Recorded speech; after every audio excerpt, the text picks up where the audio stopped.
begin with breaking news. And we continue to follow political breaking news, and she thought about it for months, and former Vice President Kamala Harris has decided she will not run for governor of California in 2026. In a statement, Harris said, quote, "In recent months, I have given serious thought to asking the people of California for the privilege to serve as their governor.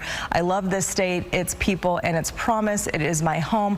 But after deep reflection, I've decided that I will not run for governor in this election," end of quote from the former vice president. And this opens up the race for governor. It likely means more competition between the candidates, and that fundraising for Democrats will really ramp up. Right now, we're joined by Republican strategist Tim Rosales, and especially, Tim, because some candidates, Democratic candidates, were probably not getting a lot of donations because those people were maybe holding that campaign donation money for Harris. 100%. There was a big pause on the campaign from Democratic donors and donors in general because they were unsure what former Vice President Harris was going to do. And certainly this news today opens that up, I think, potentially for a lot of the Democratic candidates. I think particularly one big beneficiary is going to be Katie Porter, who I think stands to inherit potentially a lot of support that Vice President Harris was going to get. I see you have a picture of former California governor and former President Ronald Reagan behind you. We have had Republican governors in this blue state. What does Harris not running mean for the Republican candidates? I think we have two major ones right now.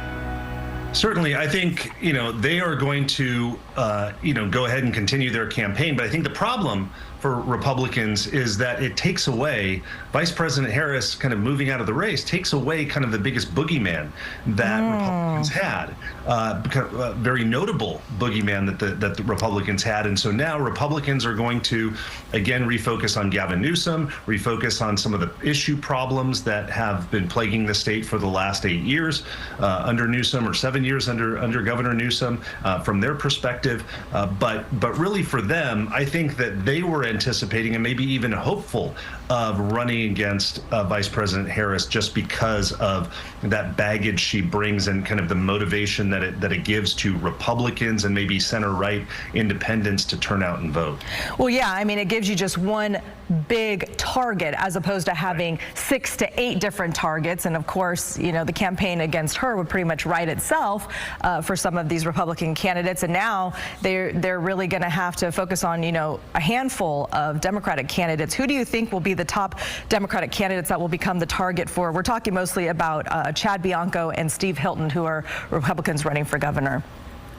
So I think between the two, I mean, really, it's an open field for Mr. Hilton or Sheriff Bianco. I think they still have to kind of tell their story to voters in California and Republican voters, and they've got to get through. You've got still a significant number of Republican voters in California, and in all likelihood, it is going to be a face-off in November 2026 of a Democrat and a Republican, and the question is, which of the two, Mr. Hilton or Sheriff Bianco, are Republican voters going to gravitate to? And they're doing everything that they can in order to introduce themselves to California voters. But I've run governor's races in this state. It's a huge state. It takes a lot of time, and there's a lot of people to communicate with. So we certainly do have a long road here.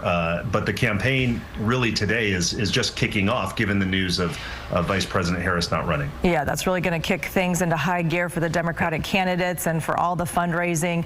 And as Tim just mentioned, we've got a long road ahead of us. The primaries next June, and then we will vote for our next governor in November of 2026. Tim Rosales, Republican strategist, thank you so much for taking the time and speaking with us with your insight this afternoon. We appreciate it. Thank you for having me.